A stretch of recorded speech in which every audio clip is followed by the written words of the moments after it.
When I first got out of the Army, I worked at the post office. I didn't intend to stay there long, just until I could qualify for in-state tuition at the University of Minnesota so I could attend grad school at the resident rate. Then I started buying things, a new car, a new house. Before I knew it, I'd been there almost 5 years. I worked nights on the sorting machines, and the job paid fairly well, better than teachers, for example, and in the late 1970s, good jobs were scarce.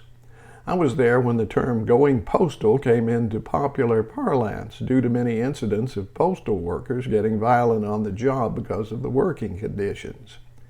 In addition to a very military style of management, there were many other problems I won't go into here, but one of them was being under constant surveillance.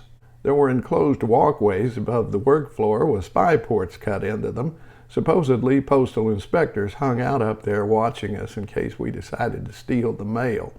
I don't think they were ever really there, but the paranoia they engendered was real. There were also rumors that PIs walked among us in disguise. One woman, Darlene, was absolutely obsessed with the idea, seeing them everywhere.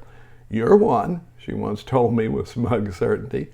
"If I was, I probably wouldn't admit it, would I?" I replied with a sly smile. Her eyes got really big. Still, she got my mind working. If I couldn't leave, I thought, why not try to do better within the post office? So I applied to be a postal inspector. I knew it was a long shot, but I applied anyway. I had a college degree and 3 years in the military, so I hoped those qualifications might help. One night our machine broke down and we had to go to the hand case just to sort the mail. A hand case is a large metal box that stands upright and is subdivided into a series of cubby holes. You sort the mail by hand and place the individual letters in the proper cubby according to their zip code. Darlene was sitting next to me at her own case when I heard her gasp. Wide-eyed, she handed me a letter addressed to me from the postal inspector's office. It was a thin envelope, so I assumed it was a rejection. In fact, I was sure of it, because I'd learned after applying they required a degree in either law or accounting, much like the FBI. I decided to temper my disappointment by having a little fun with Darlene. I opened the letter, glanced at the terse rejected, and slipped it into my pocket. Then I raised a finger to my lips, gave Diane a shh, and went back to work.